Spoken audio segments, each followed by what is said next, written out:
Guess what? It's my birthday week. This week I turn 55 and I love getting older. I love it. I'm so happy to say that I'm 55, and next year I'll be happy to say I'm 56. And when I'm 70, I'm going to be happy to say that I'm 70, because I think getting older is such a gift. And sure, there are things that happen when you get older that aren't so great, but I think the pros outweigh the cons. And the last time I was in double digits, when I was 44, you won't believe, for all of us, I'm sure this is true, my life has changed 1,000%. So 10 years ago or 11 years ago, I was a proper mum. My kids were living with me. They were at home. I needed to care for them all the time. There was school lunches, there was homework, there was sports. Everything in my life revolved around those three boys. And I loved it. I loved it so much. And now that's not the case anymore.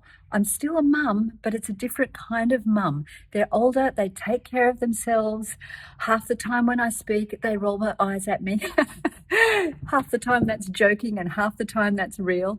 But it just goes to show that we need to keep evolving in our life to keep up with all of these changes. If I was still caught up on being a mum and looking after my kids all day, every day, I would be in a state of depression right now, because my identity has been taken away. So I was there for sure. I didn't like it at all, but that was my cue to find something new, to find new value and new meaning in my life. And that's what I've done. And I really love the process. So if you're enjoying growing older too, let me know and tell me your favorite thing that you know now that you didn't know 10 years ago. And sometimes I use filters because they're fun, and it always reminds me of the mum from the Jetsons who used to go on the conveyor belt, and everything happened while she was on that conveyor belt. And at the end, she would have a phone call and it would put on all of her makeup and her hair. So I kind of love that. But in actual fact, I still have wrinkles, and depending on what light I'm in, I can look a lot worse. I'm going to show you. You can see more wrinkles when I'm not in the light, and then I'm in the light. But for me, the value of beauty comes from with what I put into my body and what I put into my mind. So I've just had a blow dry and I've got makeup on. So I'm looking better than I would if I was just without the makeup and the hair. So that's a thing. But my skin and my glow is coming from the food that I eat and the exercise that I do and the thoughts that I choose to have over and over in my mind. And that's the secret.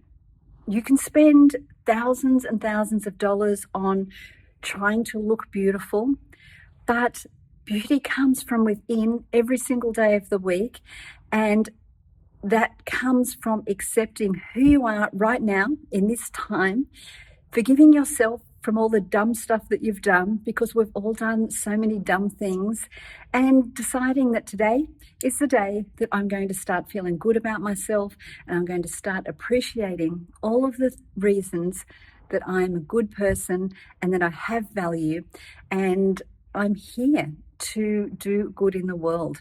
So that is what's beautiful, and all of the other stuff comes secondary.